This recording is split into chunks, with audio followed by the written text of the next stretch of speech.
तीन राज्यों में प्रचंड जीत के बाद मोदी चेहरे के सहारे 2024 के लोकसभा चुनाव में भी भारतीय जनता पार्टी बड़ी जीत दर्ज करती हुई दिख रही है। एक मीडिया हाउस के सर्वे ने फिर से बड़े बहुमत के साथ मोदी सरकार बनने का संकेत देते हुए विपक्षी गठबंधन इंडिया के दावों की पोल खोल दी। अगर अभी लोकसभा के चुनाव होते हैं तो बीजेपी को 308 से 328 सीटें मिलने का अनुमान, जबकि कांग्रेस महज 72 से 75 सीटों पर सिमटती दिख रही है। वहीं बात देश के सबसे बड़े सूबे की करें तो एक बार फिर बीजेपी को 70 से 74 सीटों पर जीत मिलने का अनुमान विपक्षी गठबंधन के नेता अखिलेश यादव के लिए बड़ी मुश्किलें खड़ी करने वाला है। सर्वे के अनुसार लोकसभा में यूपी की स्थिति, भारतीय जनता पार्टी के गठबंधन को 70 से 75 सीटें मिल सकती हैं, जबकि इंडिया गठबंधन के खाते में महज 4 से 8 सीटें हैं। मतलब कांग्रेस, समाजवादी पार्टी और राष्ट्रीय लोकदल मिलकर भी बीजेपी का रास्ता रोक पाने में पूरी तरीके से विफल हैं। वहीं भतीजे को राजनीतिक वारिस घोषित किए जाने के बाद भी मायावती को कोई लाभ नहीं दिख रहा, बल्कि बहुजन समाज पार्टी एक बार फिर 2014 वाली शून्य की स्थिति में पहुंचती दिख रही है। मगर बीजेपी की इस अनुमानित सफलता के पीछे की वजह स्थायी वोट बैंक दिखता है।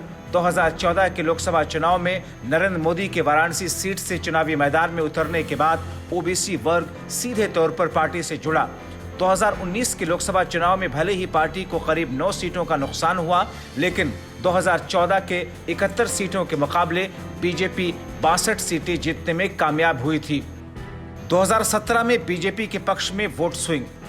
2017 के विधानसभा चुनाव में सपा कांग्रेस एक साथ चुनावी मैदान में थी, आरएलडी का समर्थन था, तब भी बीजेपी ने 24% वोट का स्विंग हासिल करते हुए करीब 40% वोट बैंक पर कब्जा किया। अकेले दम पर यूपी में 132 सीटें जीती, जबकि पूरा विपक्ष धराशायी हो गया। 2 साल बाद हुए 2019 के लोकसभा चुनाव में बीजेपी ने सपा बीएसपी गठबंधन से बने माहौल की हवा निकाली। बीजेपी ने करीब 50% वोट बैंक पर कब्जा किया। इस चुनाव में भी गठबंधन की हवा निकल गई। 2022 में सपा के साथ बीजेपी को बढ़त। यूपी में 2022 के विधानसभा चुनाव में भले ही बीजेपी की सीटें घटी, लेकिन बीजेपी ने करीब 42% वोट शेयर के साथ 255 सीटें जीतने में कामयाबी हासिल की। वहीं सपा ने रिकॉर्ड 32% वोट हासिल कर 111 सीटें जीती, जबकि कांग्रेस को करीब 10% वोट का नुकसान झेलना पड़ा। अब बारी लोकसभा चुनाव की है। ऐसे में दावे भले ही बड़े बड़े किए जा रहे हों, लेकिन बीजेपी को रोकने की रणनीति बड़े स्तर पर विपक्ष की बनती हुई नहीं दिख रही है।